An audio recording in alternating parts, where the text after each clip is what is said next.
You're just a housewife. Don't be so cocky. You can't cook or do housework, and you're just a spender. I've reached my limit. How much longer do I need to bear this until he's satisfied? I was fed up with my husband and decided to leave the house without a word.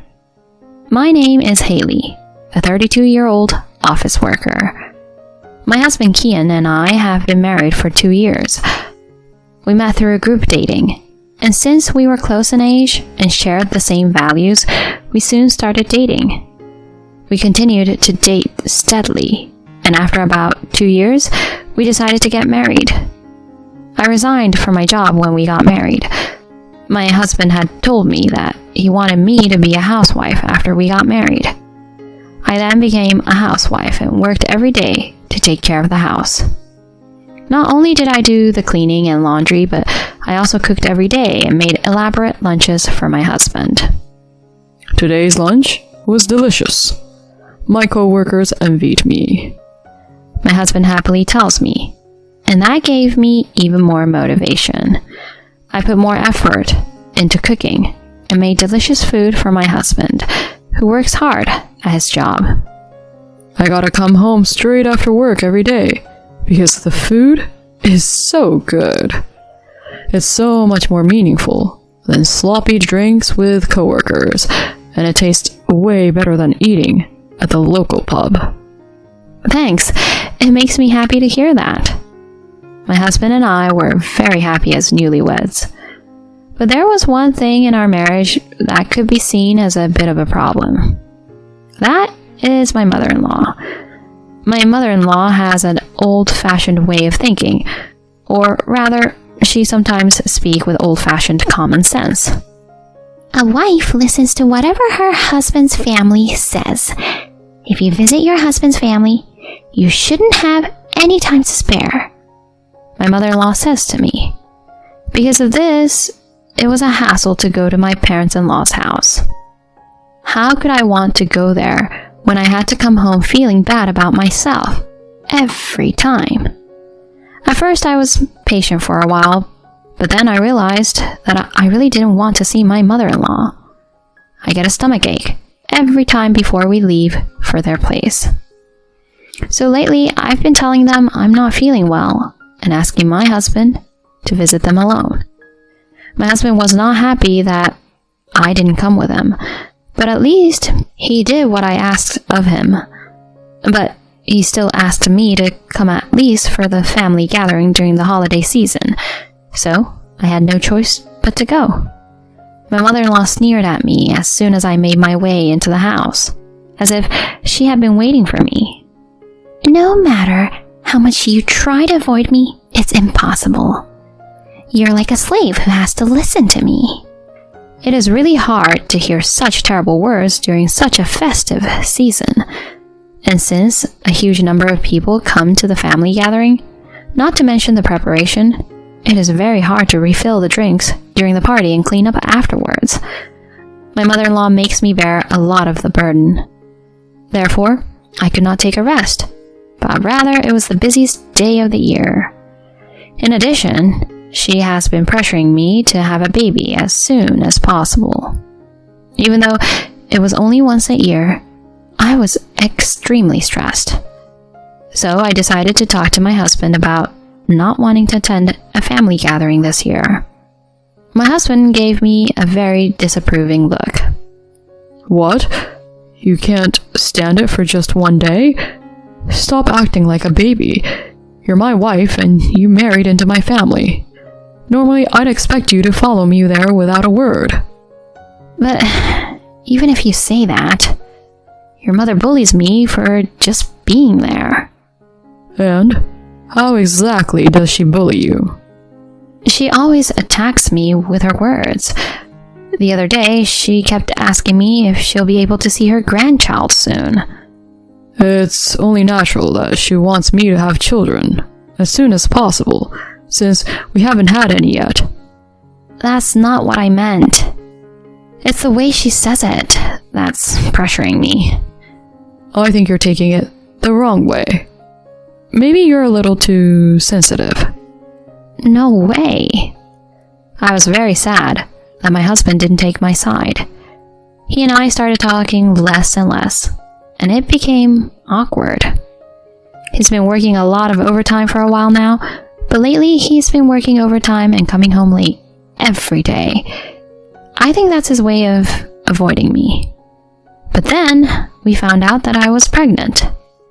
I was happy to be pregnant, but the timing of the pregnancy was a little concerning. If my husband and I hadn't been in the middle of a fight, I would have been more pleased. But maybe this would be a good opportunity for me to reconcile with my husband. So I told my husband about it on his day off. Hey, can I talk to you about something? What is it? My husband was surprised to hear me talking to him out of the blue, but he turned his head to listen to what I had to say. I'm pregnant. What? I think we're having a baby. Really? I wondered how my husband would react. I looked at him anxiously. He looked at me in surprise, with widely opened eyes. You're really pregnant? Yes, I am. That's amazing. You're finally pregnant. I guess that means we're going to be parents then. My husband just smiled and said that. I'm glad he's happy about it. I'll tell my mom right away. And with that, my husband contacted my mother-in-law. Mom says congratulations too. I was happy to hear that from my mother-in-law. I felt like I had done my part as a daughter-in-law. No, more than that, I was very happy that my husband and I were able to reconcile and have a child. After that, my relationship with my husband was back to normal. We have normal conversations and the awkwardness has completely disappeared. Even so, my husband seems to be quite busy at work and seems to be working a lot of overtime. But we are going to have a baby now, so we have to spend more and more money, and I am grateful that he is working hard. I spent my days thinking that way. As my bump gradually got bigger and bigger, my morning sickness got worse. I didn't think it would get this bad, so it was much harder than I expected. So there were days I had to lie down all day long. My husband was worried about me in the beginning. Are you alright? Should I make some instant noodles for you? Saying this, he would cook something simple for me. That helped for a while, but little by little, his attitude changed. I'm sorry, I'm not feeling well today. Can you prepare something by yourself? What? Again? Haley, you're kind of spoiling yourself too much, aren't you? You do realize I'm coming home tired from work. You say you are feeling well, but you've stayed home the whole time. And you couldn't even cook dinner for me? Even so, I was too sick to talk back. I didn't have the energy. I'm sorry. All I could do was apologize. I felt like my trust in my husband had diminished again. After that, I tried to cope with the situation by putting some leftover dishes in the freezer so that I could defrost them and prepare a meal even if I was feeling sick. And so, I finally gave birth to a healthy baby girl. Oh, it's a girl. She's so cute. My husband looked happy to see his baby. I was a little disappointed at some points during the pregnancy, but I knew that if he could be a good father to her, that would be enough. My husband and I named our daughter Lisa. Lisa was so sweet. She was like an angel. And after I got out of the hospital, I went home with her. And that's when the whole parenting thing started. I was extremely determined to raise my daughter, but it was harder than I thought it would be. I couldn't look away since she cried and cried every single day and night. On top of that, I have to do housework, which is really tough. But when you're focused on raising a child, you can't put much effort into the housework. That's why my husband became frustrated again. Hey, where's my lunch? Oh, sorry. I didn't have time to make it. Please, go eat out somewhere or buy something at the store. Huh? You know it's almost payday now, so I don't want to spend a lot of money. I'm sorry, but I don't have time to cook when I'm taking care of Lisa. Damn, you can't even do a decent job of housework even though you're a housewife? What? Whatever. My husband said that and left the house in a bad mood. What in the world is he thinking? I'm busy raising our child. Why can he only think of himself? I began to distrust my husband again. And even though my husband talks big game, he doesn't help me raise our child at all. It's as if he thinks parenting is a job for mothers only. As a father, it should be normal for him to be actively involved in caring for our child. Currently, I am the only one caring for Lisa. Some time passed and my daughter came down with a high fever. It was Kian's day off, so I asked my husband, who was lounging on the couch, to drive. I have to take Lisa to the hospital. Could you please start the car? When I said this, my husband looked extremely irritated. I don't want to. It's my day off. Why don't you drive? Then who's going to carry Lisa? Are you coming with me? No. I don't want to wait in the hospital and catch a cold or something. I can't believe that you would say that as her father. How could you be so uncooperative when your daughter has a fever? Aren't you worried? A fever happens all the time. It's not a big deal. You're making it sound like it's a big deal. Just get out of here and go. I called a cab and hurried to the hospital, as I thought that I couldn't expect anything more from my husband. The doctor took a look at her and her fever went down, so I was happy. Relieved, I took my daughter home. Then, I found that my husband was nowhere to be found. I wondered where the hell he had gone without following me to the hospital. But the first thing I had to do was to put my daughter to bed. I concentrated on taking care of my daughter while cooking dinner in between. But even by nightfall, my husband had not returned home. I wondered if he was out drinking somewhere. If he was, that would be a real terrible move. I ate dinner alone, feeling extremely irritated with my husband. In the end, he didn't come home until 2 a.m. I wanted to yell at him then and there, but that would wake up my daughter.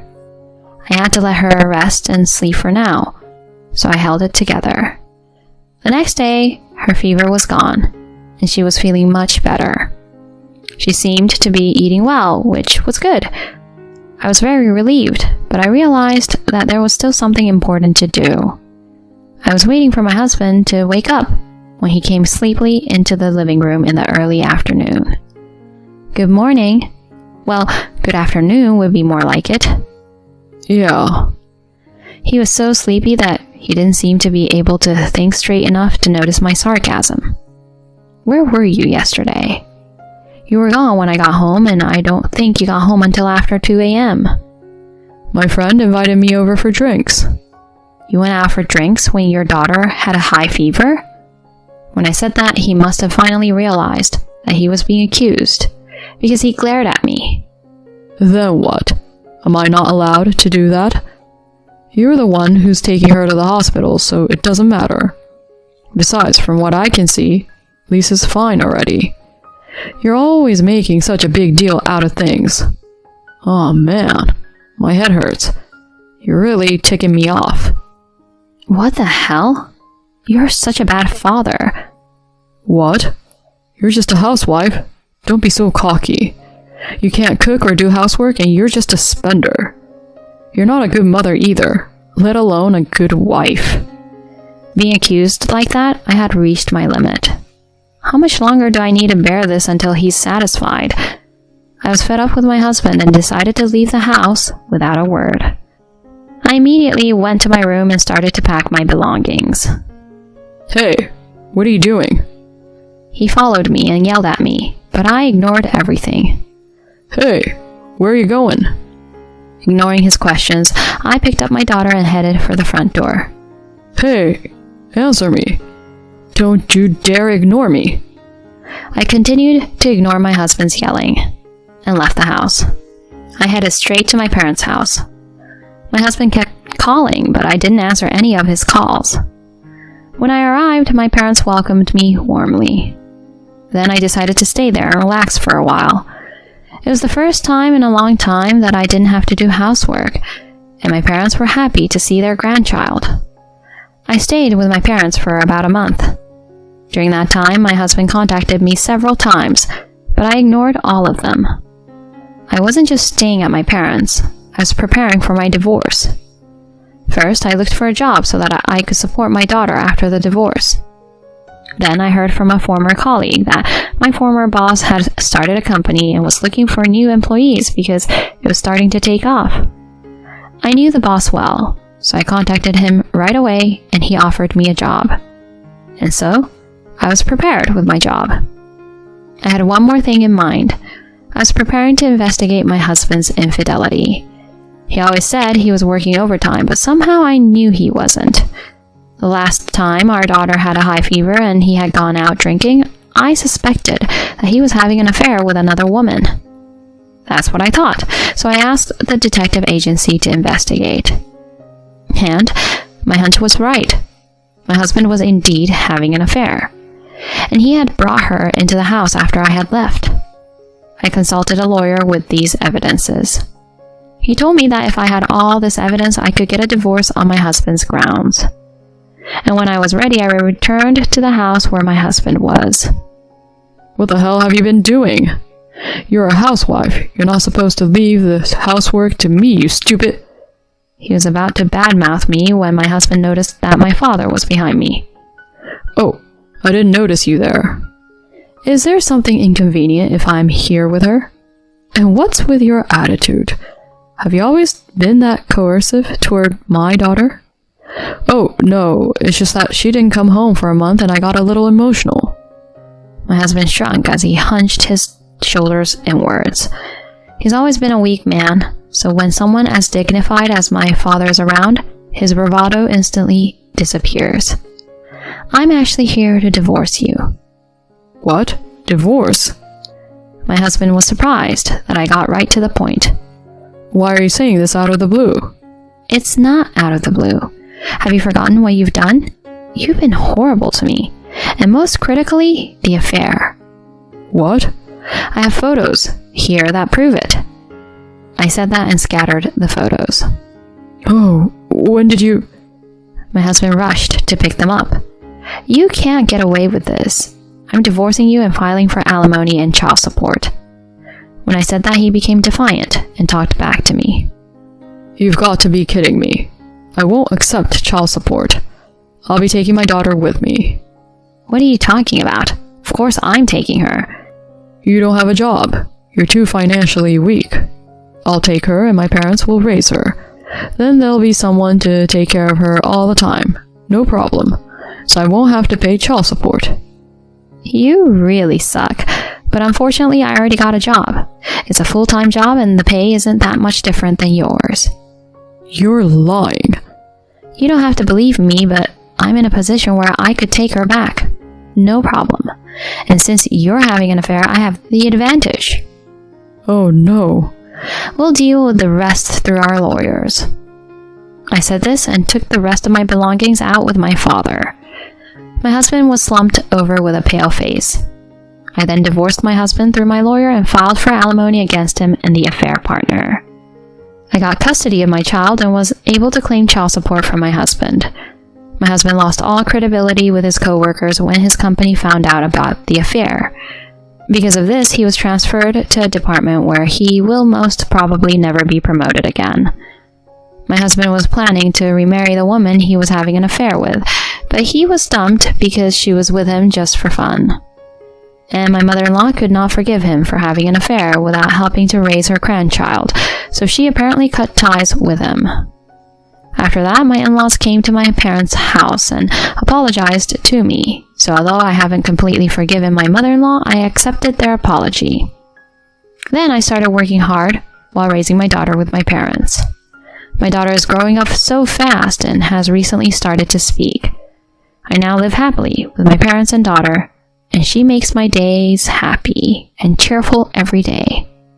So, her husband's attitude towards her was getting worse because he was having an affair.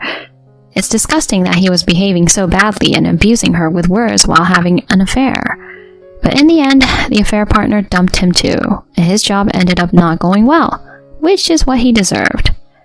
It will be tough for Haley to raise her child as a single mother from now on, but I hope she and her parents will work together to raise her child. Thank you for watching until the end. Please subscribe to our channel. See you in the next video.